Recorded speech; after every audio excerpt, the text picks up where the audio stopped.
How's everybody doing tonight?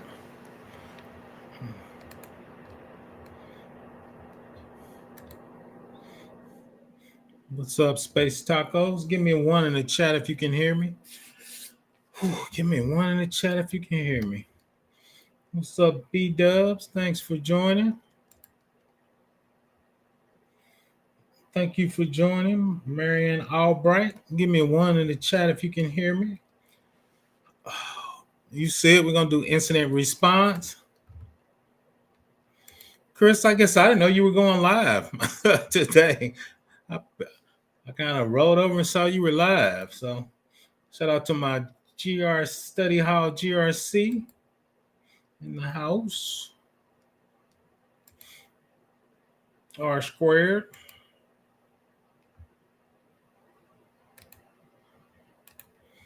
Shout out Regine. Glad everybody can join me. Whew.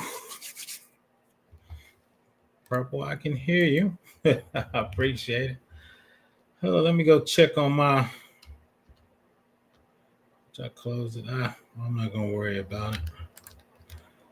Let me check on my struggle streaming on LinkedIn.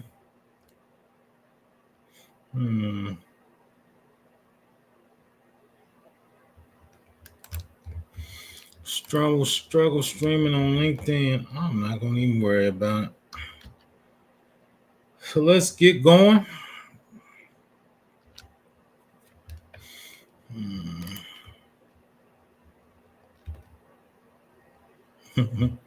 Thanks for joining me.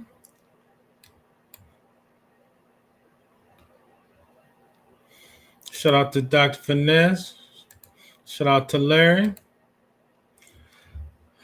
One of the, I want to say one of my favorite subjects, but I do have quite a few videos on incident response.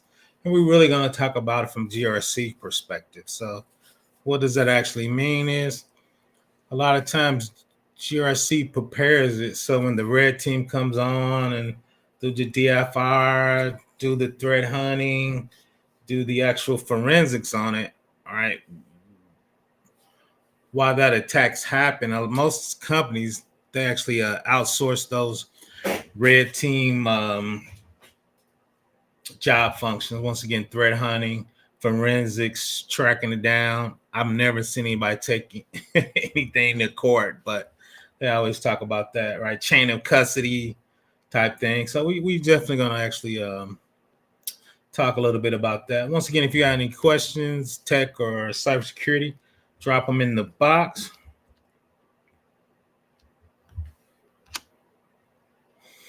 So once again, this is the standard 3 tiers. So if you have an incident response, it could be a hacker on your web tier, from your IIS or your Apache app tier. Once again, it's IIS or Tomcat if you're in a job, or the database when Ticketmaster got hit by Snowflake, right? That was actually in the database tier. We know they wasn't doing, I hate this word, basic hygiene. They wasn't doing MFA to their database tier, and they actually got hacked. Shout out to Snowflake. Snowflake did the right thing. Ticketmaster didn't have it configured properly or hard, and that's where blue team come in. A la us, we should have been doing those security checks to make sure they were doing the right thing. If you see that, we're going to touch a little bit on that at the end. This is an AWS incident response automation. You see it at the top, organizational unit. It's kind of like OUs for AWS. So you got your production over there, your system control parameters at the top. That's the security team over there. Then if you get hacked, right? So if that production account number 1 gets hacked, we would copy it over to the forensic OU, get it ready for the red team or our forensic company. That will be, Google, Amazon's got a killer company. There's 4 or 5 big companies. So we would get the EC2 VM ready. So they would have read write in the forensics part, so they could see, do what they need to do, flush the memory, write all the open system files open, to lock it down and see what that VM was trying to call out, right? If it was by IP address, is it trying to call out to China? So we would copy it over once again to the forensic OU and get it off the production system. And once again, we got 3 or 4 slides wrapping that. Okay, let's see. Shout out to Evans for joining us. Shout out to Rish Patel. Hey, hi, bro. How to audit a total cloud security environment, AWS Azure. Yeah, we can talk about that. We can chop that up a little bit at the end. Basically, yeah, we could chop that up at the end. Check the policies procedure. AWS has a AWS config. It'll tell you the proper settings for your AWS. Azure has the same thing, Google. So if you're trying to be FedRAMP compliant, HIPAA, high trust compliant, IRS Pub 1075, we could touch a little bit of that at the end if you want to dig down a little deeper in that. I think I got a couple videos on that, to be honest, Patel. We can get to that. Once again, that's the AWS incident response, and we're trying to get to automation. What would that look like? And once again, we're going to touch a little bit on that at the end.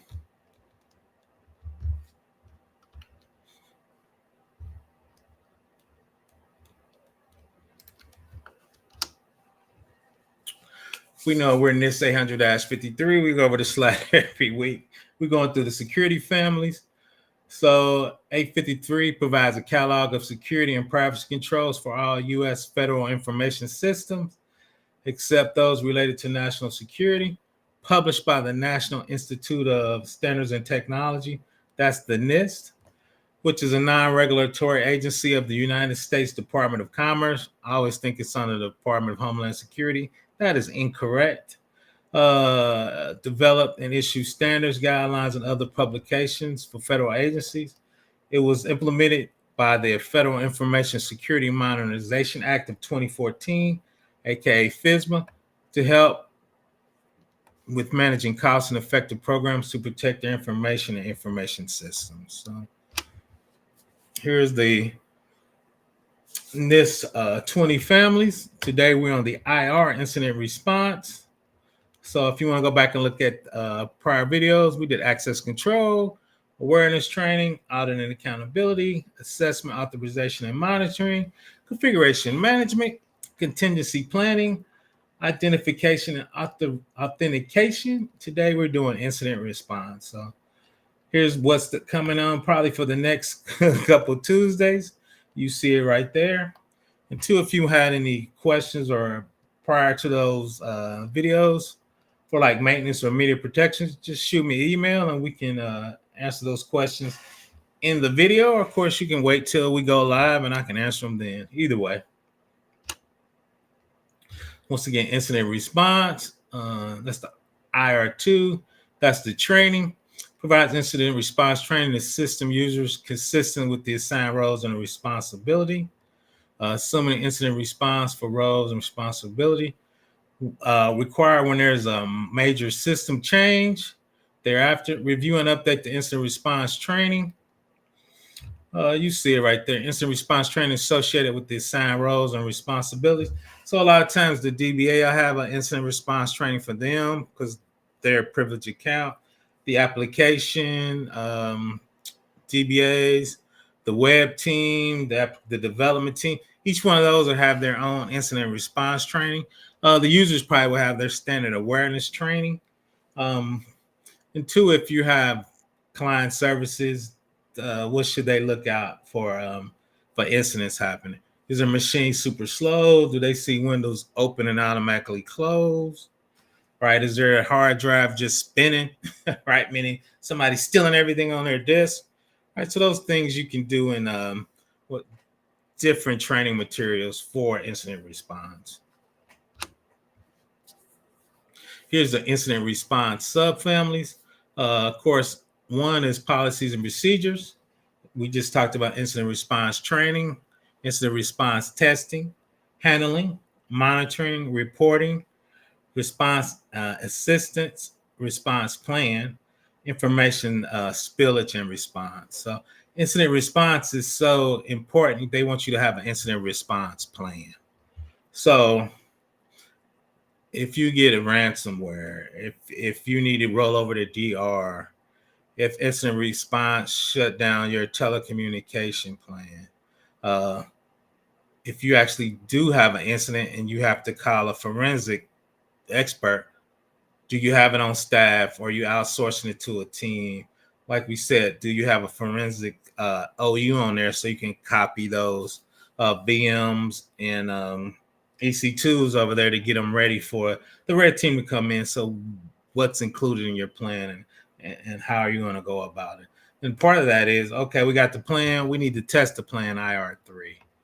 All right, so those are the subfamilies from the incident response. We're going to touch on probably 5 of those.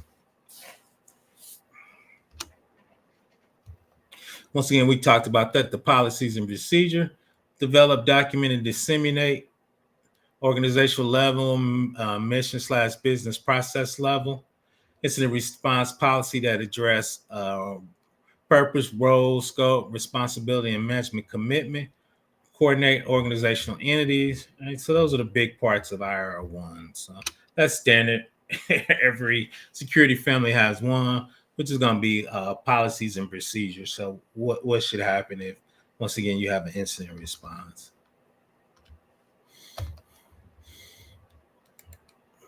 What's up, Ty? Glad you can join me. All good. I went to the gym today this morning. It didn't go well. Shout out to that. Trying to get in a little better shape in 2025. Salute to Game Over. Thanks for joining me. Once again, the 2 incident response training associated, and that's what we read at the above. Assign the roles and responsibility, personnel to ensure that the appropriate content level details for the organizational personnel to ensure the appropriate content and level of detail. So are you giving them proper training? Do they know what to do? Do they know how to handle it? And from a GRC perspective, we're going to talk about that. Who do you notify? If it's HIPAA, you got to notify Health and Hospital. I do IRS Pub 1075. I got to let the IRS know. I work for a large state agency. Most people know that. We actually would have to let the Department of Homeland Security know. The reason why is if a lot of states are getting hit at the same time, they would think that would be a nation state attack. So that's why you got to let Department of Homeland Security know, which I thought that was weird. But yeah, so, and we're going to dig into that. Reporting is huge, and who do you report to? A lot of states too, if you lose 100 or 1,000, 500 or 1,000 records, you have to let the state or general attorney know. So if you got a lot of customers in California, CCPA is brutal. You got a lot of customers in New York DFR is brutal. So you got to understand your state agency requirements, your federal requirements, and a lot of times nation state. Once again, if you got Europeans in there, GDPR is going to apply. So you as a GRC SME expert or just getting started, you need to understand what those reporting requirements are. So, and I think I jumped the gun because the reporting requirements are in there. I think that's like, all right, but we're going to keep it relevant. The thing too is test the effectiveness of your incident response capabilities. Organizational test incident response capabilities to determine effectiveness, identify potential or deficiencies. Incident response themes, you could do checklists, walkthrough, or tabletop, or simulation, parallel, or full interrupt. Right, so the one I like to do, especially when I'm starting out at a large organization, especially get the C-suite involved is, and we usually have this once a year. Somebody goes to dinner and leaves their laptop in their back seat. They come back out, bam, somebody broke the window and stole their laptop. Right, so what's the test? If there's PII or federal information on that laptop, once again, if there's HIPAA information on that laptop, who do we need to notify if there's federal information on there? Right, somebody was doing some work, they had 1,000 records, they were running some reports, and their laptop is not encrypted, right? You would have to do reporting. So we had to report to the division lead, the supervisor, of course, the CISO, probably the CIO. All All right. Now somebody's got the whole database on their laptop and they lost every record. You probably would have to let the CEO know, right? So there's levels where if it's big enough, you will wake the CEO up, right? So once again, how do you test that? And then part of that is your communication structure. Once again, if your whole database gets stolen, a lot of people know I used to work for the Department of Revenue. We always, which ain't a good joke, if somebody stole every taxpayer from the state, we gotta let our CEO / commissioner know. True story. He's got to call the governor of the state. Why? That would look bad on the governor if his direct report, which is Department of Revenue CEO / commissioner. So there's some things happen. You have to call the governor of the state. We always joked if that happened, we getting fired. We're going golfing, right? So, but we're going to talk a little bit about that communication infrastructure. And that's all GRC. Red team comes in. They're figuring out what's got stolen, figuring out what IP address, figuring out if it's Cozy Bear, Russia, China. They're not worried about the reporting part. That's GRC, right? It's governance, risk, and compliance. That compliance is who do we need to call to say we F this up, right? So once again, we'll dig down a little more in that. So once again, that's getting it ready for the red team to come in and do their job, but that reporting requirements up. We talked about getting the VM and the EC2 over to the forensics OU to get it ready. Because when those guys flying, those guys are like $400 an hour. If you got Mandiant working, practice manager going to be about $600 an hour. You don't want them fiddling around and waiting on you, right? So you want to have all that teed up. So that's what you're going to do in your test. What do we need to have ready? We're going to reach out to, once again, the red team. If we have a third-party consultant come in, which most companies are, they don't have that team. What do they need? How do they want to set it up? Once again, what do they want flushed out? Do they want the memory? Do they want all the open files? Do we want to give them VPN access while they're getting here so they can do some preliminary setup? Right. Part of that automation is clicking a button, said, all the web tiers, shut it down. This is the image, flush it, get it copied over to the forensics OU once again and get that ready for the red team so they can do their thing at a crazy dollar amount. So once again, if y'all got any questions, we're going to get to it. Incident handling, I think I touched on a little bit there. Implement incident handling capabilities that is consistent with the incident response plan, preparation and detection, containment, recovery, incident response procedure training. Recognize the incident response capabilities are dependent on the capabilities of the organizational unit, the mission and business process being supported by those systems. Organization consider incident response as part of the definition, design, and development of the mission, business processing, and system. So part of that is when the red teams come in, like we said, how are we handling it? What do we have set up for them? We're going to get into that. What is our SOAR, right? Security organizational thing. Once again, you hit a button, it gets it ready, gets it copied, put in its own subnet so it can't communicate anything. A lot of times they want to shut it. They don't want to shut it down because they want to try to figure out where it's trying to reach out to. I, as a GRC person, like to cut it down, but they want to trace it, figure out what's going to. The two is figure out what they stolen, right? Did they give the database? What IP address happened?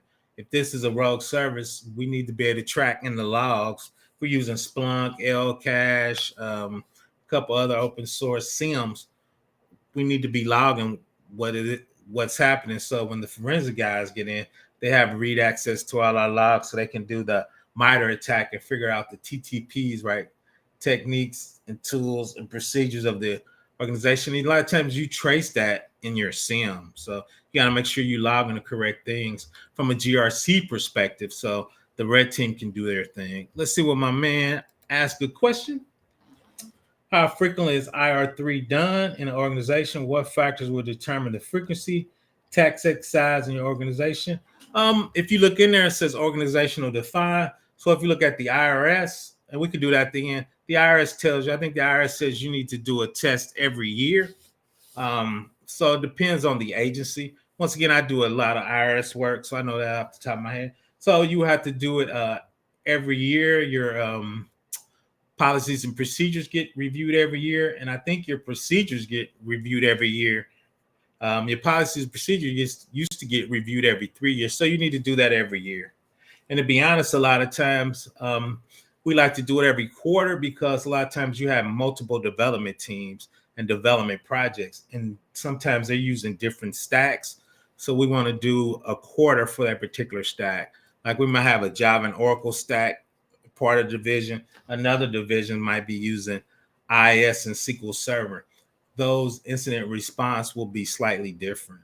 How you handle those databases, how you handle those web servers, how you handle those app servers. So we want to be very familiar with each one of those tech stacks and what we need to do differently in there. We actually might have different red teams depending on the stack, right? Some people are Java experts, some people are purple team, which is app security and how you handle them. So it depends too on the maturity of your organization, your stack, and two, once again, your federal requirements. The IRS is every year. So I usually do the IRS. So even if I'm a little company, I like to do them every year. Let me know if that answered your question. Frequency, tech stack. Yeah, we got to remember too, NIST 9 times out of 10, if they're doing this, they're reporting to a federal organization. So if you report to a federal organization, usually got to be a certain size or you're trying to do a certain dollar amount. So we expect you to be able to handle that. But if you're a small company just doing PII, I would just do it every year, something like, once again, you lost a laptop. What is that communication feature? If you're a mid-sized company, I would do it once a year, but just kind of, but if I'm a large company and I got multiple divisions, because each one of your divisions needs to actually be familiar with your incident response. Like once again, our tax team, because they're collecting taxes, collecting 34 billion, what they're going to do incident response might be a little different than what's legal going to do from incident response, right? Because a lot of times the legal is not going to have federal information, right? They're going to have legal contracts talking about it, right? So their incident response probably is going to be a little different than your production departments and your developers, because they actually have access to production. So they would move a little differently. Appreciate that. Let's keep rolling. Chris, let me know if you're in the chat. Let's keep going for incident handling. Incident monitoring. Document includes maintaining records about each incident, the status of each incident, other pertinent information necessary for forensics, as well as evaluating incident details, trends, and handling. Incident response information is obtained from a variety of sources, including network monitoring, incident reports, incident response team, user complaints. This is a good one, supply chain partners, because if they get hacked, they might get you hacked. So any incidents, even if it doesn't relate into a breach, we try to document it. Somebody thought they saw something. Somebody accidentally emailed some FTI, which is federal tax information, or PII, to the wrong person in email, right? That is a breach, right? Actually, that's more of a spillage, and we're going to talk about the difference between spillage and breach. But how would you handle it, and what would you do, right? So the part of incident remonitoring is us documenting what happened. And two is we just talked about Ticketmaster. If we run a Snowflake, I would document that inside our incident response monitoring team to make sure our stuff is configured best practices so we wouldn't get hacked like Snowflake. Hey, Chris brought this up. Physical monitoring. Are you letting people walk around your building not being monitoring, right? Not being escorted, right? That's not a breach, but that is a failure to monitor particular personnel, right? So all that needs to be documented. Number one, you want to use it to get better. Number two is you want to keep track, because if you keep seeing a lot of incidences, somebody trying to hack you, is that an internal failure? And part of that monitoring too is I put it in there as the SIM. What things are you logging to be able to track your incidents? All right. The cool thing about STIGs and CIS, they tell you what to monitor for a federal system. So give me 1 sec. Chris, if you can't, I got a couple incident response videos. Can you put them in the chat for me? I appreciate that. Give me 1 second. I got my little space heater on. I am baking. Be right back.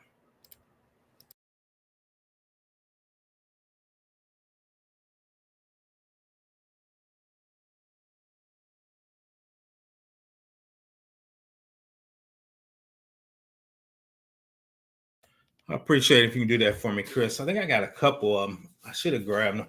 Once again, that's the monitoring. Let's keep rolling. If you got any questions, put them in the chat. We'll keep it rolling. We're almost done. Incident reporting. Require personnel to report the suspected incident to the organization response capability. Report incident information to. I always call it the federal oversight.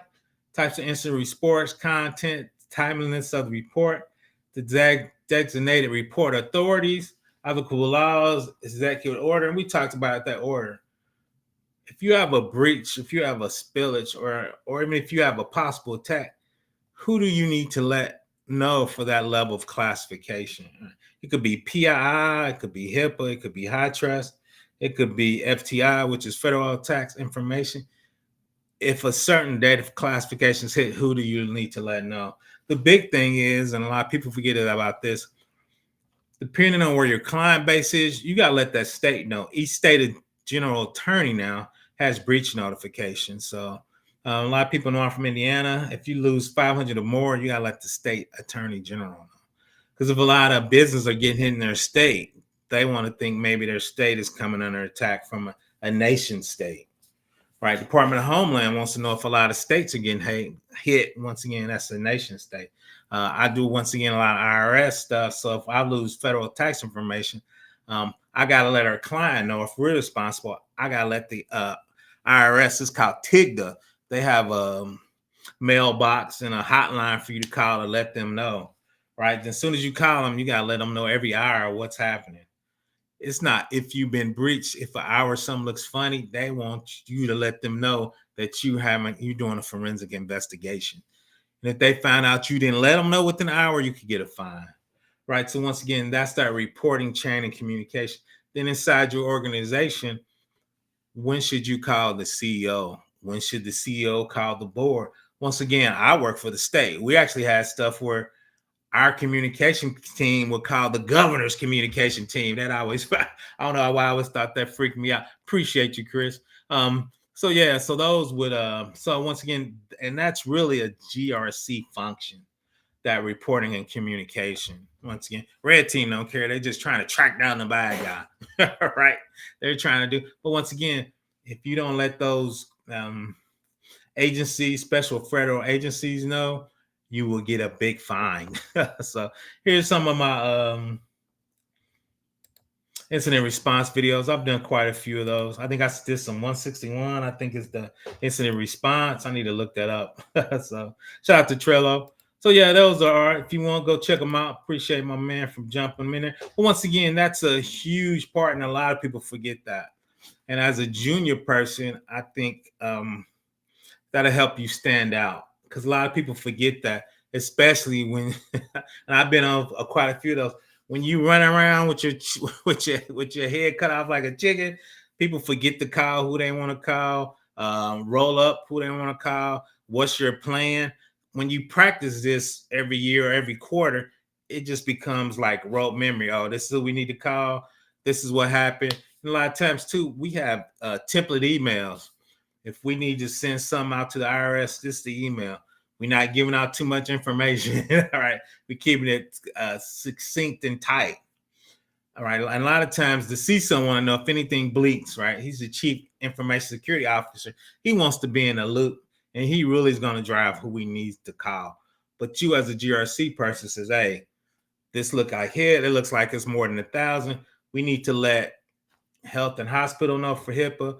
We need to let the IRS know for federal tax information. CJIS is state police and the FBI, right? Each one of those compliances has a federal oversight that you need to talk to or communicate to. What is that? Once again, we have a playbook you should have set up, should just kind of walk you through. This is the number, call us at this number, these two at this number, get the CEO out of bed, right? Your playbook should be tight so you know what to activate. And two, part of that is testing it.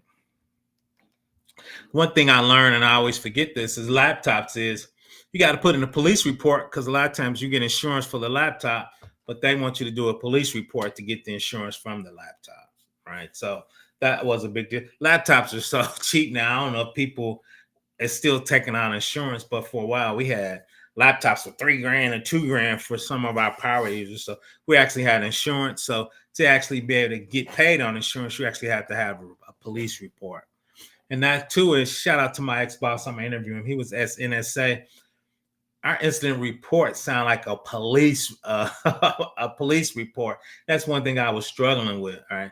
This user saw this at 2. She let the security know at 4. The security team needs to let know at 5. Right. So you need to be able to document what happened.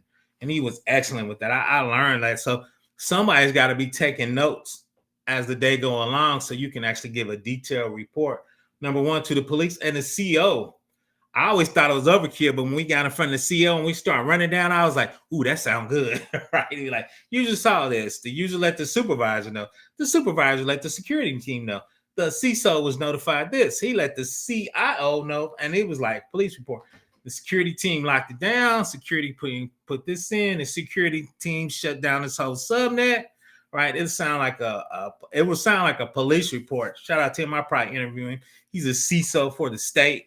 Owes me a favor, so I might get him on here. Let's see what my man has another question. Is GRC team responsible for ensuring proper coordination among the if that sounds like a pretty challenge? Yeah, I think we are in charge of the proper coordination. A lot of times too, we were actually report to the compliance director. So actually, the CISO's in charge of that, but usually he has somebody on the GRC team. Depending on how big your team is, I've been on a lot of teams and have a GRC team. But if you're under the if you're on a decent sized team, I think the coordination, because the communication will fall on the GRC team. I did a little bit of this. It's not bad because it's really like, okay, this is happening. I let the CISO know we need to get the red team in here. So the red team is going to do all those red team's functions, right? I'm not in charge of the red team function, right? I'm in charge of this look bad, get the red team out here. Okay, the other communication is I need to let the CISO know. I'm going to let the CISO know pretty quick, even if it looks funny. Then really, I'm going to turn it all over to him. Now, he's going to look to me for certain things. Our boss, we look like we got 1,000 records lost. We need to let the IRS know now, right? And then the boss know that's 1,000 records. We need to call the CIO ASAP. That looks like the whole database. Yeah, we need to call the CEO or the commissioner. I'm at the state. Yeah, we lost every database for the Department of Revenue, every taxpayer in the state. Yeah, we need to call the governor and get him out of bed ASAP, right? So those are pretty easy. I mean, it sounds difficult, but it's really not. Once again, when you test it, kind of run through it, and when you do those tests, those teams are involved. So after you do it a couple of times, everybody's aware kind of what's going to happen. So it's really, shout out to my man. Shut up, man. I appreciate you. So yeah, so it sounds more difficult because they're big components. So it's not bad. And two, once you do a lot of tests, those teams are start giving feedback, so everybody kind of know. Okay, our client service division saw something weird with the tax database. Once again, calls the security team. The security team start looking. We already ran a test with our third-party red team. They coming on site, they VPNing, they doing some looks while they're getting here. So it kind of rolls. Okay. The CISO calls the CIO. We call the CIO, we need to call the IRS, right? We need to call a state general attorney because we think it's more than 500 records. So once you do that 2 or 3 times, everybody kind of knows what the drill is because we've done it before. Okay, we know if we call the CEO with the commissioner, he already know he need to call the board of directors or the governor because we're not just gonna wake him up on a humble. So it seems daunting, but once again, that's where the test comes in. The two is once you do a lot of times with the test is the CISO is gonna want to drive it, right? Because as soon as we call the CIO, the CISO wants to drive it, right? Because now we're at a C-suite level. So most of the times he's gonna take that over. Now I'm coordinating with him, I'm driving him, I'm whispering in his ear, I'm telling him kind of, we need, once again, this is the state general attorney. we got a lot of set. We got 2,000 people in California. That's GDPR. We need to go ahead. I'm sorry, that's the CCPA. We need to call the state general attorney. So those are stuff you figure out when you do the test. Oh, we got some California customers. If we lose this many records, right, that's CCPA. We gotta let the state general attorney know. We got customers out of the state. So you start figuring out your customer base, how many records you got, what state general attorneys do you need to reference, right? And once again, and we talk about that when I drop the link. And as you go through your tests, those are the stuff you need to be testing to make sure everybody's aware of those and comfortable with those. The plan, develop an incident response plan, provides the organizational with the roadmap of incident response capability, describe the structure and organizational incident response capability, provides a high-level approach. And we were talking about that, how that goes, meets unique requirements. So we're going to put it in the plan, then we're going to test the plan, right? It's important for the organization to develop and implement a coordinated approach to incident response too. And two, one of those is a lot of times if you're in AWS, your security team's got to let AWS security team to know that we've been hacked. Their Aurora database that we were using was hacked by a nation state. Right, that's a shared service, so other customers on there might be hacked. So we got to coordinate with AWS security teams. So part of that plan is, once again, state general attorneys, federal compliance, CEO, board of directors. But if we're using web services or cloud services, we got to let those cloud services know, because that's a shared resource. Other people on that database could have been hacked. It's pretty segmented, but kind of like Snowflake. If you're not doing MFA, they could go through and they ran everybody that was on that Snowflake cloud that wasn't using MFA got hacked, right? So that's a shared cloud within Snowflake, right? So you got to communicate with Snowflake to say, hey, this is what happened, because that's going to tell if other customers got hacked like you. So once again, your security team's got to talk to Snowflake security team, AWS security team, Google Cloud security team, Azure. So you got to know what those coordination points are, and they should be in your plan. Then before, like we said, you're going to test those plans. So what does that look like? Let's see if there's any more questions. Spillage, we're going to get to that. That's kind of a little tricky part of that. Greetings, Gibbs. Glad you can join me. Spillage, respond to spills. With responsibility to responding to information spills, identify specific information involved in the system, contamination of the information spilled. Information spillage refers to the incidents where information is placed on a system. This is a key word, that are not authorized to process such information. Information spillage occurs when information that is thought to be in a certain classification or impact level is transmitted to a system subsequently is determined to be a higher level classification or the impact. So a lot of times people put stuff in email and the email hasn't been validated to send out federal tax information, when hardened to do HIPAA. Or you have a lot of stuff where somebody just SFTP the file, secure copy file to another system to work on it. That system hadn't been hardened to that certain level.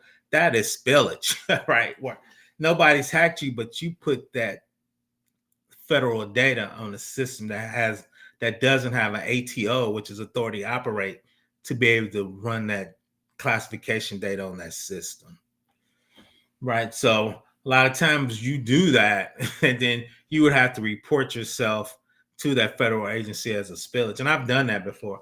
I've actually argued with CISOs and CIOs, right? If we put it on another system and nobody's actually looked at it, we could look at the logs. I don't want to snitch on myself, right? So nobody's looked at it. So theoretically, there's no impact of that spillage. Now, if I put it on a system and somebody looked on there that didn't have the proper training or the proper background check, right? That's official spillage to me, right? Somebody looked at the data. It wasn't least privileged. We didn't take due care. So even if somebody's in our organization saw it, right? But if we put it on there and nobody looked at it, I'm deleting it, right? I don't think that's spillage. So what is spillage, right? That's when you get legal on there. I'd be like, that's not spillage. Nobody looked at it. we weren't negligent. We didn't do due care. Nobody looked at it. It was all internal, right? So we can kind of have a legal discussion of what is spillage, right? So um, once again, that's where you have those cool talks with legal. So I ain't snitching on myself. So that's what it determines. But we can dig into that once again. So and and that's one of the videos Chris put down, and I did an incident response. So I just put a couple slides out there. The incident response team. These are some of the these are other teams, other resources you have to communicate to from a GRC perspective and an incident response perspective. Institute, constituents, and media, right? If it's at a certain level, once again, if we lost every taxpayer in the state of Indiana, I am not talking to anybody in media. We have a communications team to do that, right? So you need to let people in your organization, what can you talk about? PBO ain't talking. PBO is like, you need to talk to communication team. I know nothing and I do nothing, right? And the other one, we talked about other incident response teams, right? A lot of times too is we're in the cloud and we run in SaaS as a service, right? So we can be in AWS and that could be linking to Snowflake's cloud. So we have to coordinate with the other incident response team to see what's happening. Incident service provider, right? Did your service provider get you hacked? Did your service provider not encrypt something? Incident reporters, right? Those could be federal reports, local reports. Who gets those incident reports? Law enforcement. Once again, a lot of times if somebody stole a laptop, we have to put in a police report.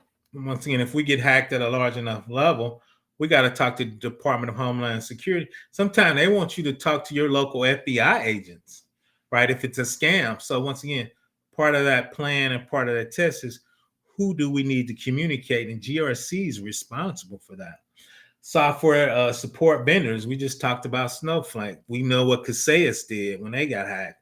What's the last one when they pushed out the update that took down a whole world? Planes can get hacked, right? So what software and support vendors are you running? So if they get hacked, you know you need to do something, report, and figure out. Sometimes you got third-party vendors that's even on your system in your data center. You don't know what software they have internal, right? They tell you, oh, you're running this particular software has a vulnerability. So a lot of times now you got to dig deep in those to figure out what happened.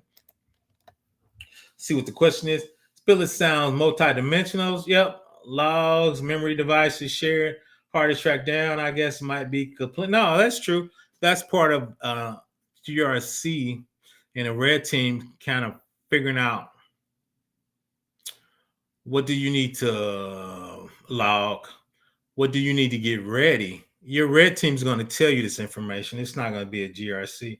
Your red team is what memory devices do you need to write to disk? What shared devices are connected to your database? If you're using VM, if you're using shared disk, if you're using cloud shared responsibilities, you working with the development team or development staff should tell you what they're using as part of your organization, right? You as a GRC is not going to know that, but that's where you interview stuff. That's where you get a system record, system logs, and software list. And in those software, what's services and sub software, especially in Java, they always download 3 things from a dude in the garage. What are they running inside their software that you got to keep track of? Because if you get hacked, you're going to need to know that list of the software you run and what software was used to create that software, right? But so now that's really more of a you talking. The cool thing now is if you got scanners, Rapid7 to tell you that, Qualysys to tell you that, Nexus, not Nexus, Lexus. That's the legal software. Nexus software tell you that. Now they're scanning, they tell you what software running in there. So part of your vulnerability scans that tell you that. If you're running Windows software, Entra ID, a lot of times they give you device lists. So you can get that a lot of times for a scan. And we're going to dig down into that and start figuring out what that looks like in real life. If you run an AWS system manager, it kind of tell you what you kind of running, especially inside your VPC. You can get that information, and we'll start running those scans to help you figure that out.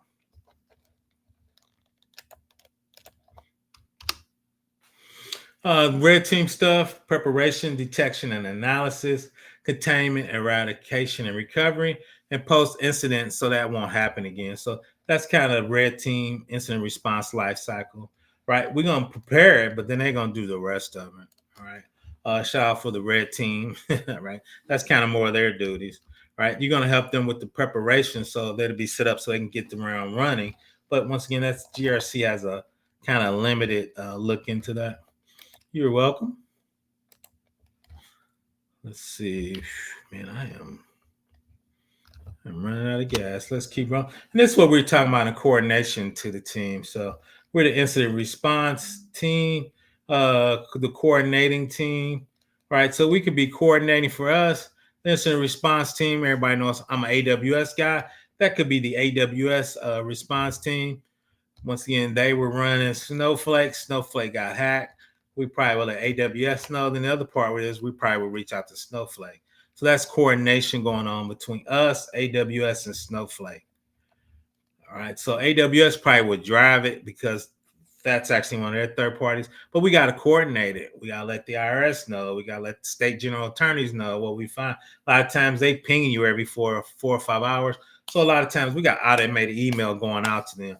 It could be something that's still working on it. Oh, this is where we at. We found it was Snowflake. This is their CVE. This is a known attack. So this is what we're working on. We were running in an AWS VPC that we was running. So that's the coordination between us, AWS Incident Response Team, and the Snowflake team, right? So that's the coordination.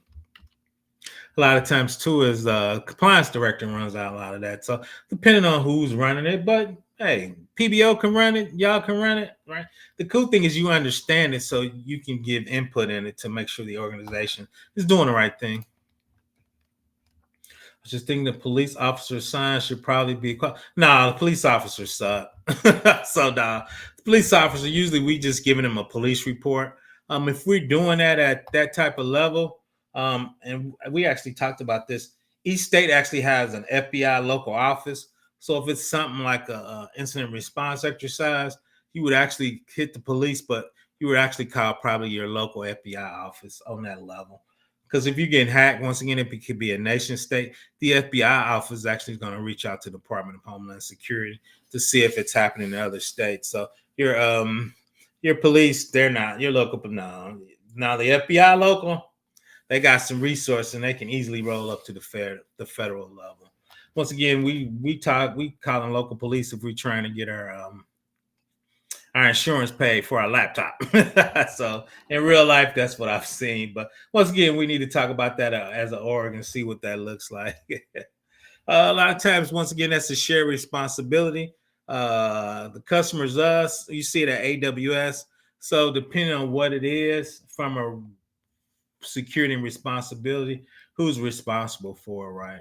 Software is if it's SaaS or PaaS, which is platform as a service, infrastructure as a service, or software. It depends on if it's AWS or or is us responsible. So if it's AWS and they did something to get us hacked, right, we would have to let their security team know because it's a shared model. Right? A lot of times we're using AWS's infrastructure, AWS global networking, subnets and nets around the world. So once again, it's to let you know when you need to let AWS. A lot of people know I'm an AWS fan guy, so we're gonna let them let them know, right? Yeah, you gotta know who you working with.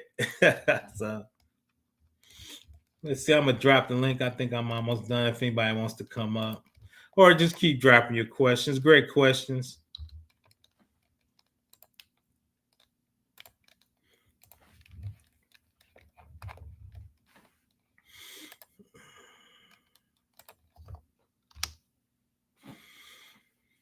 Once again, we were talking about the automation at the top, and this is what it would look like. We're in a couple of availability zones. If we thought the instance or VM was hacked, right, we would create a snapshot, put in our S3 bucket. We would copy that snapshot to a forensic EC2 copy, 9 times out of 10, it'll be in a different subnet.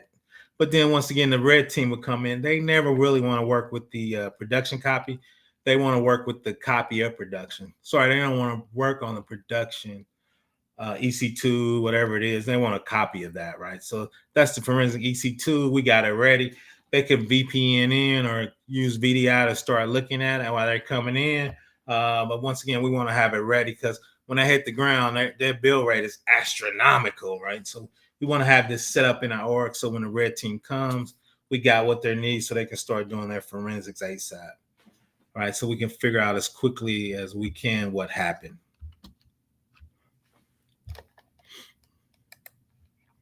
See, Christopher Young, glad you could join me. My GRC stream. I appreciate that. Casual economist, thanks for joining. But that's what it looks like. That's more security engineer type thing set up. But once again, GRC, we need to understand it so we can make sure the security engineer has that set up properly. A lot of times, PBO doesn't set up stuff like this. Once again, it's part of our test and our test plan. When we test it, we want to say, okay, we tested it. We had a production EC2. It went down. We clicked the button with our automation. It created a snapshot. It put it in this particular subnet, VPC. It was a copy. All right. We actually want to compare the copies as part of our test to make sure we got everything copied, right? We got the memory flush. We got the open files. We got the log files. We could go out to Splunk or Lcache to figure out what things happen on this particular EC2. When that looked weird. So once again, we got to test that and make sure that was happening. So let's keep rolling. Oh shoot, let me make sure. I ain't even got my headset in. Let me get my headset in if anybody join me. So I'm gonna have a crazy amount of feedback. Let me go over to the next slide.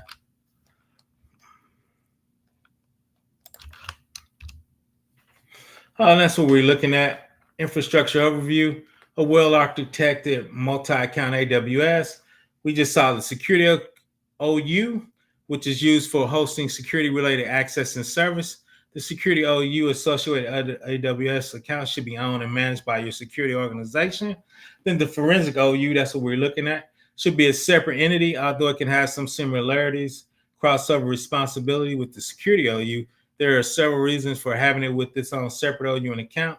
Some of the more important reasons are a forensics team might be a different team than a security team or a subset.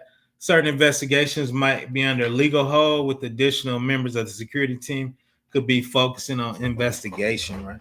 So part of that could be the security team could have access to it. I don't know why, but they're definitely going to chime in on timing and who's responsible for what and what that looks like, right? So that is a quick overview of. This might be coming up next. Yep, of this. Once again, we have some automation in there. So once again, that's the production. That's the security OU. That's the AWS organization. We're going to start digging down into that from a GRC perspective of what that should look like from the security team perspective. Security engineering, once again, we got to test it to make sure it's doing what it's supposed to do. Security control plane or P, meaning what can you have access to, who can create what, who can see what, right? Each one of those are different rights and controls for different teams getting those particular organizational units in AWS, right? So once again, I appreciate that. 786 videos and counting. Shout out to Study GRC. Always repping them out. I'm over there a lot. Shout out to them. Shout out to B-Dubs.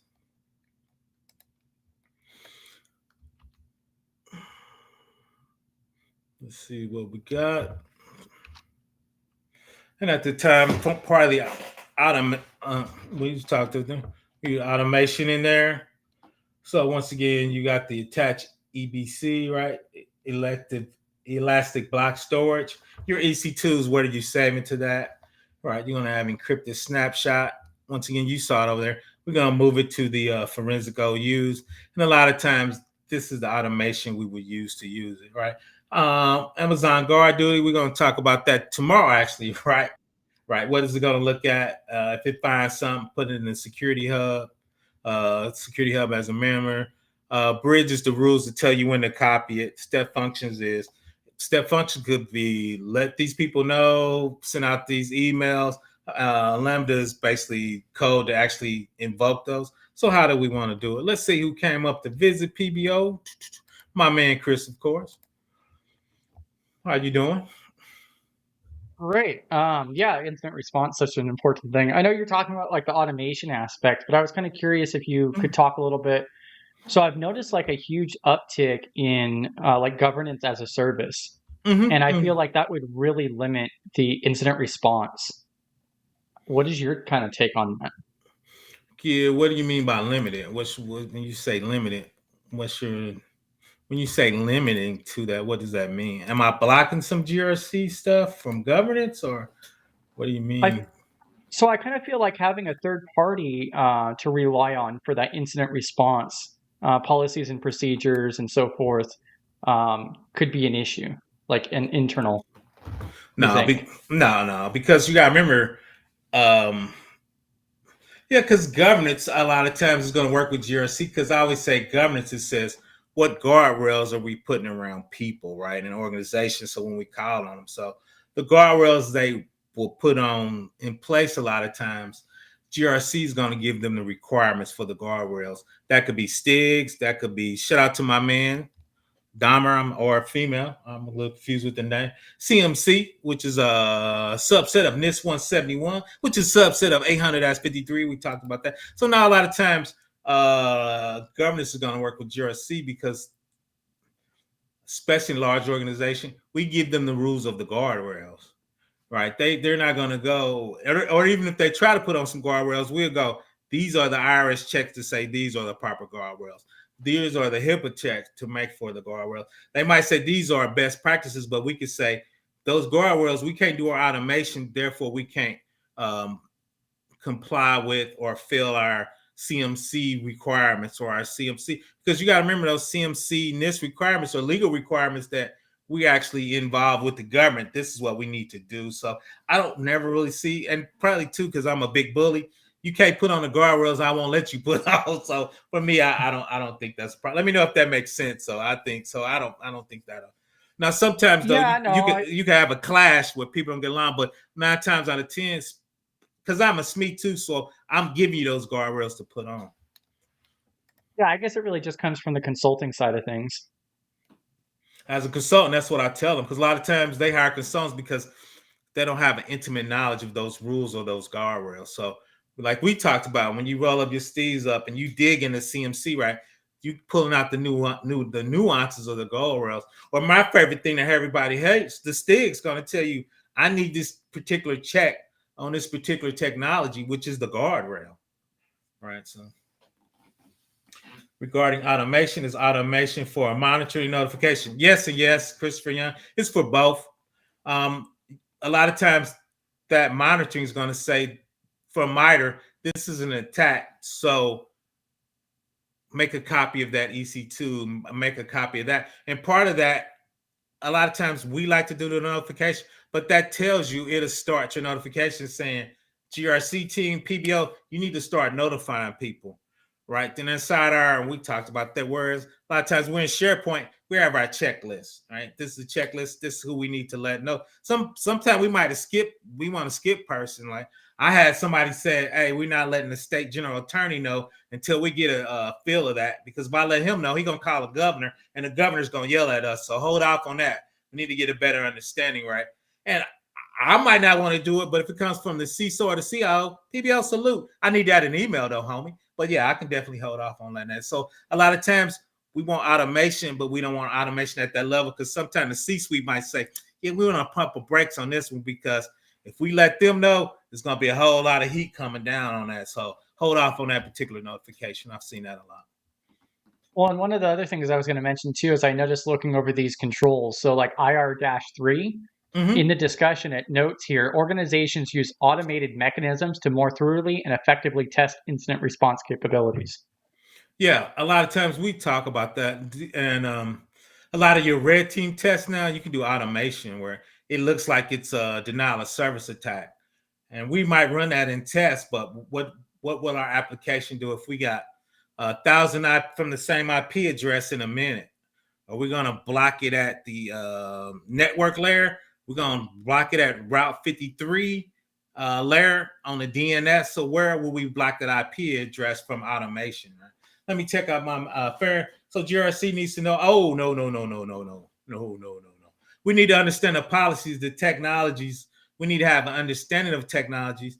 We work with the individual teams. I'm not messing with anybody's OU. I'm not messing with anybody's cloud setup. Because if a PBO break it, PBO owns it. But as a GRC person, we're going to let the red team or them, they're going to come back to us and say, hey, this happened on this 2022 server. It looks like we've been hacked. So GRC, who do we need to notify while we get the red team on site, right? So that's part of the plan is we work with this system admin. The system admin going to say, this look funny. This look like we need to hide. We need to bring the red team on site. PBO don't know, even though I'm pretty good at Windows 2022 server. I'm not making those calls. The individual engineering team is going to make those calls, man. We need an understanding of those. We need to understand the policies because theoretically we created those, and those policies are going to tell us once again the legal requirements of what we need to do and who we need to notify. Right? We own the policies. We own the IRS Pub 1075, the HIPAA trust. We need to understand that inside and out. We need to understand the technology, so we need to be able to work with individual teams. We don't own those technologies. The engineering teams, the system admins, the DBAs, they own those teams. As part of our test plan is working with those teams. So if they say, okay, I saw our database go out, we see the IP address and it's going to a unknown IP in China, right? The tech guy's going to tell us that, not the GRC people. I don't want, even though I probably can't fair, and I don't want that responsibility. And us communicate with them understands, once again, chain of command and who's responsible for who. Go ahead, Chris, you want to chime in on that? Yeah, no, I mean, exactly. And I think the whole thing comes down to like understanding the concepts more than anything else. But that's where like the part that really draws me into the GRC side comes in is developing those relationships with those departments to understand what their job is or what they're doing, and then figuring out the risk side of it and how to, business continuity, keep the business making money, limiting impact. A lot of times I've run a lot of DR tests that's part of incident response. A lot of times is if you get hacked or they taking some, when you get patched, you might roll over to a whole nother DR site while we get that figured out. Right. So what constitutes a level of incident response that's going to make you go to DR? All right. Sounds like a lot of money there, PBO. Well, the cool thing with Amazon, you can do a pilot, which means you got a small instance of your EC2, a small database, a small app. So when it starts getting traffic, it's elastic, right? It'll start spinning up the amount of resources you need. So that's the cool part about DR in the cloud if you configure right. So you can have just some small EC2s over there that's just really, they call it pilot night, keeping everything warm. So when you shut it down, the traffic start coming, it'll start spinning up stuff. So that's the cool thing about it. So you can have a DR site that's really nominal. The thing you have to worry about, and I'll never forget this 15 years ago, because we were keeping them in sync. So if we patch something in production, it would patch it in DR, right, to keep everything up to date. But then somebody says, well, if we get malware in production and it moves it down to the DR site to patch it, where's the malware? I was like, oh shit, it's in a DR site, right? So you got to think about that a lot of times. So if you have an incident and it's malware and you bit copying it or copying it to keep it up to date, the malware is down there too. So you got to know when to spin it up, or if you got a patch, so that's one thing I think a lot of people miss out. Because I never forget, we were in a meeting, we were talking, and somebody just kind of set it up. Well, if we bit copying and the malware gets bit copied down there with the rest of the VM, isn't the malware down there? I was like, well, shit, it is down there, right? So that's things as a GRC person, as a DR person, you need to figure out, okay, when can I DR or what kind of malware it is or what kind of technique is it? Did you keep it up in production because it wasn't part of the VM and you're syncing your database and whatnot? Okay, now you can spin it up because it's contained. But if it's something you're big copying down there, your malware is down there too, right? So you got to patch both sectors. So you got to understand what type of attack, what type of malware, what type of virus, and is it down in your DR site and what you need to do. Yeah, and I'm also going to drop this in chat. So, like, not that long ago, so 9 months ago, you did a video about data sovereignty and location with AWS. Yep. Facts. And that really closely works with that too. So I'm dropping that in chat now. Yeah, and that's too. I'm glad you mentioned that. A lot of times is if you have a FedRAMP, there's only two regions that are FedRAMP, East and West. So if you move that data to Chicago, you could be violating your data sovereignty, and that could be a fine because you moved IRS data to a non-FedRAMP region, right? So that's where your plans come in and your practice. Okay, we're gonna move it to Chicago. No, we not. That's IRS data, and that's not a FedRAMP region, right? I remember I got in a shout out match with Google. They were so cool. They would automatically take your job and replicate it to Scotland because they believe it's something. I would be over there being up. I'm like, dude, you just broke our data sovereignty, man. I'm gonna get sued by the IRS. They were scratching their head. I said, sometime you can be too smart. So they didn't think about that. Oh, it's cool. It's in Scotland. It's out. Your data's protected. Yeah, but you got us an IRS fine, right? So a lot of times, brilliant people, they don't understand that, right? And that's kind of the nuance of GRC, the classification data, FedRAMP, where it can be. A lot of FedRAMP, they want your data to be in CONUS, continental United States, right? It could be in Puerto Rico, right? We own that, but it's got to be in a United States region or territory, right? A lot of people trying, we're going to send it over to Scotland. No, you're not. So that's a big thing. So let's get, does GRC typically have cloud certification? If so, that sounds like a big deal. I have I have 4 AWS certifications. The clouds really work the same way. Most AWS features are in Azure and Google. So if you have one certification, you have an understanding of cloud. Once again, I like to be a SME, so I try to get into the nuances of certain clouds. My job, so I'm trying to get into the nuances of AWS. Once I get there, I probably do Azure because those are the two big clouds. But you need to have an understanding of the cloud. I think it's what is that? CCSP is a vendor neutral cloud. I think that's a lot of security people I know that are big time. I interviewed one of them from Google. He actually has that certification. So you could do a vendor neutral. You need to understand the cloud. We talked about the shared responsibility. That's the same in both of those. If you use infrastructure as a service, platform as a service, or software as a service, what that should look like. Yeah, shout out to CMC, which is NIST 171. I think 15 to 20 more controls. So it's definitely part of the NIST. You can have B certs aren't mandatory. Facts. I agree with B Dubs. Once again, I think it's the SSCP is the one. CIK. Yeah, I actually looked at that. I need to check those out. Is that a vendor neutral one? Yeah, so that's what a lot of people recommend. So like the CCAK and CCSK are both vendor neutral. Okay. And the CCAK is for auditing knowledge for cloud. And then you have the CCSK for security knowledge for cloud. They're not exactly cheap though. I think they run about $600 a pop. But those are really, really good because they come from Cloud Security Alliance. But then like you mentioned, there's CCSP and then there's also the CompTIA Cloud Plus, which I think is probably the lowest demanding one of all of them. Yeah, and I think the one I see a lot is the CCSP. I think that's the one recognized the most, but I think both of those are actually at a higher level, to be honest. But like I said, the one I see, if you put CCSP and Indeed and the other two, I think CCSP is going to bring you up the most jobs. So I try to get paid, and I could pay for the other two. Shout out to me. Go ahead, John. Yeah, I think a large portion of that, and whether or not you need a certification for it, is what kind of job are you applying for? If you're applying for a GRC job that's in the cloud, then yes. I mean, that's probably gonna be beneficial on that resume, and especially with how popular cloud's becoming, it's going to be beneficial.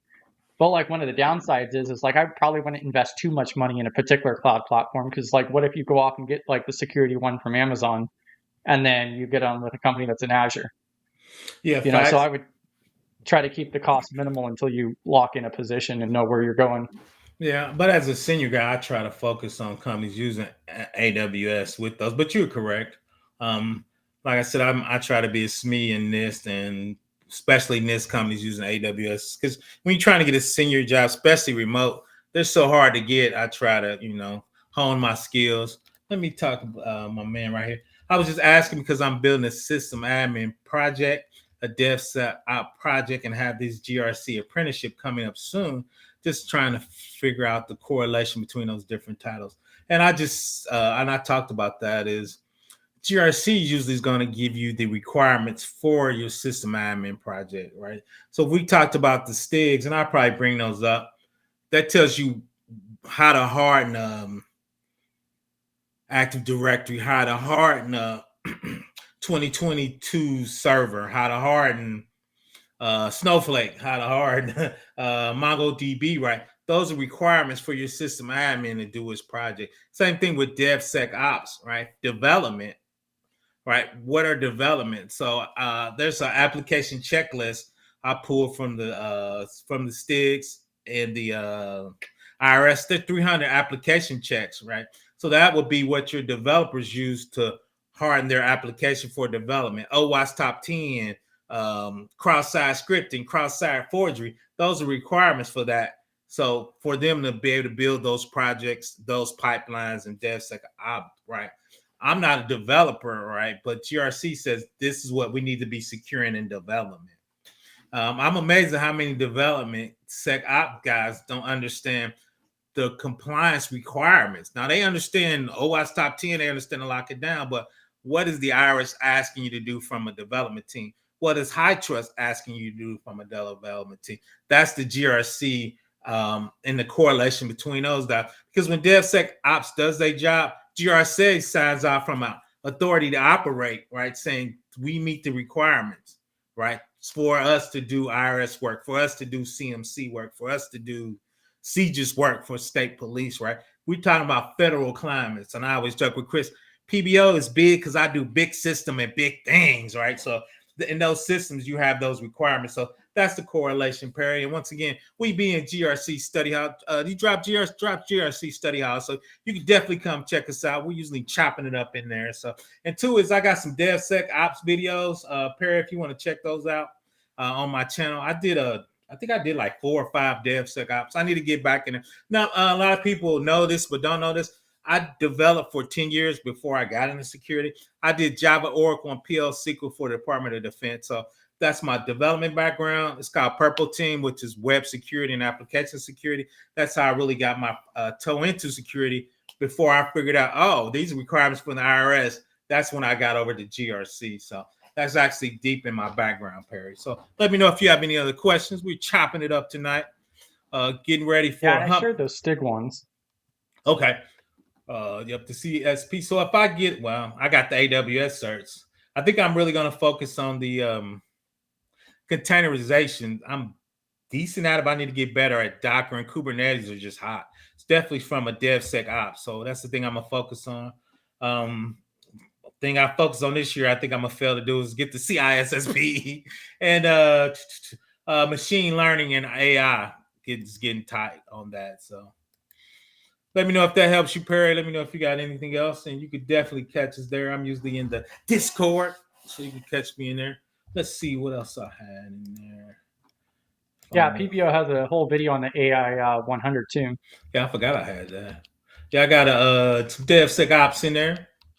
Let's see. Spillage is that's a nuanced one. A lot of people don't get that. Once again, if you're in a system and it doesn't have an authority to operate for that level of classification, you might need to report yourself.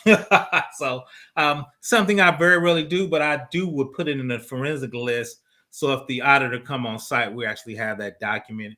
And a lot of times too, if we send that to an outside organization, we have an attestation saying they deleted it from their email, deleted from their trash, and NDA, they won't let that information out to any organization, right? So you need, once again, that would be in our templates for our incident response and communication. NDAs, attestations, if we send something to somebody, we need to have them deleted and sign off. So if they share that information, we can personally sue them. Shout out to us. So that lets you know I've been working around too many lawyers. Yep, definitely containerization is hot. So that's probably going to be my 2025, really getting into containerization. Part of DevSecOps too, what does that look like for Kubernetes? Kubernetes seems to be blowing past Docker, even though I'm a Java guy and a lot of Java people use Dockers. A lot of organizations from DevSecOps got to get their Kubernetes down. How do you lock? And there's STIG for Kubernetes and Docker. So if you needed to lock that down, what would that look like from a containerization setting? Yeah, it seems like that's really taking over. One of my other questions was like in regards to like the incident response. Another thing, like a lot of companies seem to be, I think like 30% of companies still aren't in the cloud. That number's consistently dropping. But I also would say that incident response is easier in the cloud. If you have the proper controls in place and so forth, do you think it's easier or more difficult? Could you use it as a selling point? You could. I think you can sell it both ways. You get more tools in the cloud. You get automation is easier. I'm running out of gas. Automation is easier. I can't even get it out. It's easier, but on-prem, I get to control everything, so I don't have to call the AWS security team. I don't have to coordinate anything. If it's all in my cloud, if it's all in my data center, I control it all. All right, so that's call in your blue team. Yeah, calling my. But the bad part about it, and I just really switched over the last 5 years, is AWS and Azure. They have 2,000 security people at your fingertips. That's some of the best people on the planet. It's just me and two other guys. That's right, when you're on prem. So I'm slowly switching. I really love them because I was all in control. But a lot of times, especially depending on your company and your budget, you get for a smaller budget. You get don't be teasing me, B-Dub. I can't get it. I was saying it right. I'm running out of gas. I'm gonna give up. I'm supposed to teach a class. I better learn how to say that. But no, I think in the cloud it's much better. Number one, you got a lot of tools. You get a lot of tools you can bring in from their marketplace. You can easily set up those response templates. And I'll bring up that one architecture. And then tomorrow you're talking about guard duty, right? Yep, I am. Tomorrow. Yep. So that's one. Once again, we automatically take the isolated instance, take that EC2. That's an isolated security group, web app group, forensic security group. Make a copy. Then only the security team. I thought it was right after that. Right there. All right. So once again, I think in the cloud makes it easier for that. Once again, they have a lot of best practices. You can hit a button with Cloud Formation and it'll set this up for you, right? So you get a lot of stuff out of the box. Now they charge you when you do traffic, but once again, careful. GRC in the cloud is very difficult and time-consuming, PBO. Job security here. Come on. I appreciate you. Valuable takeaway. Appreciate you. But yeah, so I've just probably the last 5 to 7 years I switched from on-prem to the cloud because once again, AWS and Azure, and now they do their security. Like you just went to conference, they put all that stuff online. So it used to be hard to get those advanced techniques. They got their AWS events online, and you can get some of the world-class. I listen to world-class stuff probably once a week, and sometimes even at my level, I'm like, ooh, I don't know what that dude just said. I got to do some research, right? Because it's top of the pyramid. A lot of times, football analogy, most companies not blocking and tackling, right? This right here is kind of like a flea flicker. We got the forensics. We're going to automatically copy the security team. We're going to flush it and put it over the right. That's a flea flicker, right? So you can get that level of complexity, but your security levels up, how you detect stuff, how you using Splunk and MITRE, TTP attacks is all built in. And that's with a click of a button. You can get a lot of that set up in AWS. I'm with you. I'm with these space tacos. I'm old. I'm running out of gas. So I feel you. I'll be 57 this year. So I feel you. Shout out to space tacos. But yeah, so now I think once again, I think the cloud's making it easier. A lot of people not a lot of people. Yeah, a lot of people going back to on-prem because they didn't do a good job with costing the cloud. They're letting their developers spend up too much and play around with stuff, and you get charged for that. Not like you're on prem. So some people are actually going back to their own data center. So Yeah, and a lot of these tools, I mean, the cost can add up. Like I've Oh, heard about like guard duty, for an example. Like I think they charge per like 1 million requests or something like that. yep, I got a thing on that. You got to be careful where somebody. It looks pretty easy to. Well, and I'm gonna talk about this tomorrow. Is if you get a DDoS attack and DDoS is filling up your Splunk and your CloudWatch duty, then guard duty spans it because you got DDoS, right? Now you got a billion rows of junk in there, right? So how do you do that? How do you make sure your DDoS attack doesn't fill up your logs, right? So guard duty when charge you an extra amount. Then two is maybe you need to do a record count before you run guard duty, right? This is my normal record count of what I want. If it's something higher than that, right? Maybe you could say, and that's part of you know, um, doing your processes, right? That you could check to say, okay, this is way bigger than our normal. We're not gonna want guard duty until we figure out what happened, right?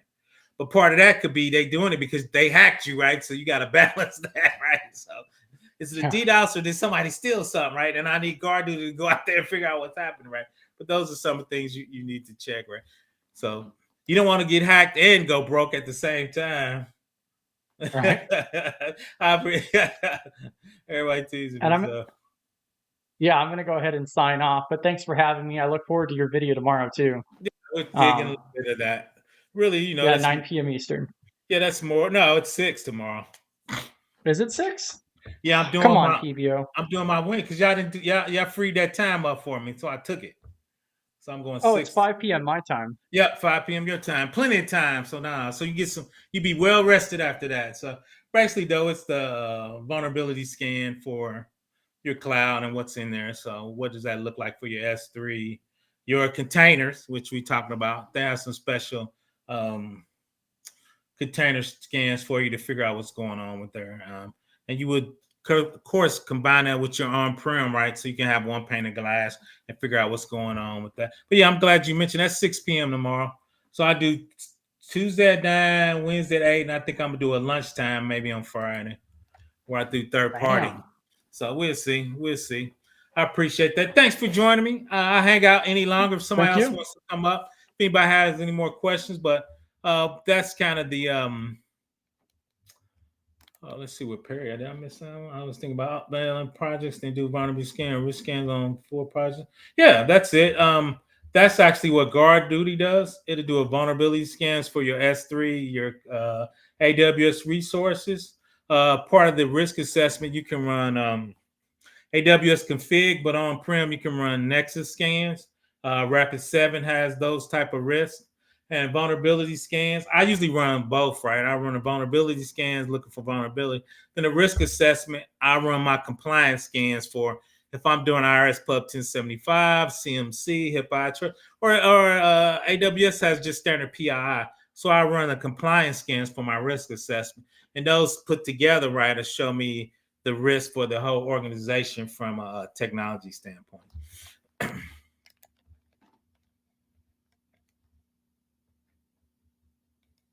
I appreciate that, Larry.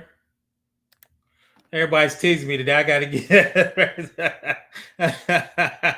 Yeah, I have to get I'm going to get my rest today. Automation, automation. I got it. Automation. I got to work on that. Long story short, I've been talking to Dr. Ozier. I think I'm gonna do a NIST 800-53 course. So hopefully everybody support me when I do that course, and it'll be all of this kind of in a nice smooth course. Get you probably a certificate at the end, not certification, a certificate. Specifically focusing on entry level, dipping your toe in this 800-53. Okay, shout out to Larry. Everybody go to the study GRC. I have to go check it out. I've been dabbling with getting in CMC because we know how the government's going to actually definitely have to switch to that. So CMC is actually a subset of 800-53. It's NIST 800-171, I think, plus 20 controls, if I remember correctly. Oh, actually, Chris brought it over here. So appreciate Chris. So if you've heard on New Network Risk, so I definitely need to check that out. Once again, I hang out longer, see if anybody have a few questions. Let's see. My man had a good question. He's talking about the thread between DevSecOps and what that looks like. which was there. GRC is going to have you, once again, the requirements. If you're doing CMC, what my man Larry just put down there, HIPAA, high trust, what is the security requirements that DevSecOps needs to put in for the dev team? Right, this OWASP top 10. If you're doing DoD, there's 300 checks for the AppSec. Also, part of DevSecOps is the environment, the infrastructure, right? So, what STIG checks or CIS checks we're running for our particular environment and what that looks like, right? So, that's kind of the correlation, right? I say GRC gives you those requirements, and those system admins hardens the Active Directory, hardens the Windows Server, hardens the laptops with Windows 11 on them, right? So what are those hardening requirements, right? And that's what GRC gives those other teams to make those happen, because when we get audited, the GRC teams need to make sure those are in play, or if not, we have a compensating control or POEM when we're going to get those done, right? Those are the GRC work requirements, workbook, things that need to get done. The system admin or DevXop needs to get those hardenings put on. I'm not going to harden those devices. I'm going to give you those requirements to harden, because the system admin's got to work with the development team, because there's some I could ask to harden that could break the app, right? So they could say we did these 200 things, but these 10 we couldn't put on because they're going to break the app, right? Or they cat 1 or cat 2, or there's compensating controls. A lot of times there's stuff we're already doing. We can say, okay, we can do this. We couldn't do that. One of them is, a lot of times people want you to kill a session. If you kill a session, a lot of times people lose data. So a lot of times we just take the workstation screensaver and just screen save it, but the session's still running in the background. That's a compensating control for killing a session. So after 20 minutes, we just kill the screensaver after 20 minutes, right? So those are compensating controls. You as a GRC person needs to become familiar with those, because you want to be able to add value to the development team, the DevSecOps teams, or even the system admin team. System admin teams like, oh, I'm killing the OS after 20 minutes. And the development team said, you can't do that. That's going to mess up our app. You as a GRC person, oh, that's cool. Our mitigated control is we just need to cut the screensaver app off for 20 minutes, and we can use that as a compensating control. We're actually doing encryption in that session. We're actually doing stapling in that session. So those are other mitigated controls where those will stop the hacker. So we really don't need to kill them in 20 minutes. We're actually going to do the screensaver, right? But you still run a risk if somebody jumps on there behind them and get that session. Once again, you're doing encryption. If it's a web server, we only let if it's an app server, we only let the app server connect to the web server and the web server database, and only the system admin subnet. So once again, those are compensating controls. If they couldn't put a control on, and how they're finding what compensating controls could we put on from a GRC perspective to be able to still say we meet that control. And now to be in the course, right, we got a capstone where we're going to kind of run through that. How would you close a finding, close it with a POEM, close it with a mitigated control? So what would that look like in real life from a GRC perspective? Once again, I'm hanging out a little longer. I'm like space tacos. I'm running out of gas. We've been going for an hour and a half, hour and 28. So again, I'm hanging out and see if we have any other questions. I'm usually fine. I'm usually in Simply Cyber. GRC is life. I'm usually in Chris's Discord. Shout out to him. And I'm usually in Space Tacos Discord. A lot of times, if you add me at ProfessorBlackOps in one of those Discord, that's like the bat signal for me. I usually pop in and see what's going on. So if you want me to see something in the Discord, a lot of times I'm old. If I don't see it, just direct DM me inside of Discord. A lot of people reach out to me. So this session tonight, learned a lot of fun too. GRC professionals aren't always in the serious mode. No. Life is too short to be in the serious mode. I've been yelled at by 2-star generals, so I know when to get serious. So for what I've been hearing, if I know DevOps work and I know And I know GRC heard that is a no. That is true. That is true. That is true. That is a unique skill set. Um, if you know GRC, you know DevOps, you really doing DevSecOps. So I would put DevOps, DevSecOps, and GRC. I would put those together. Fair, Perry. Yeah, you could do that. Because depending on what, yeah,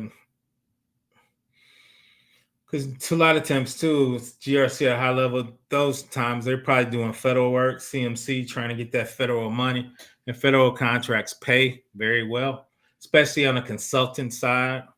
Um, and I've been consulting. I'm not now, but I've been consulting for 20 years off and on. So I just went back to private.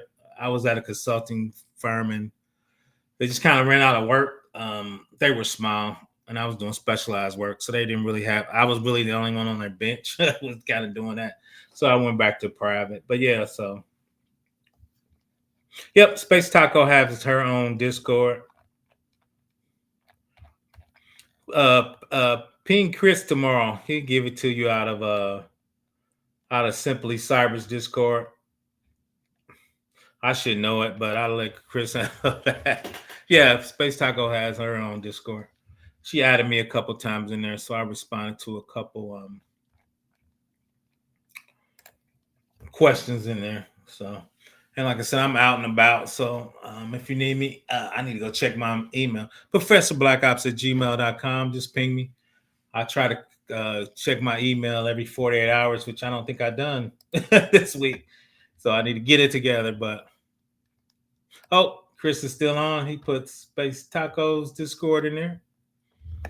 So I think I'm done for tonight. I'm easily reached. I appreciate it.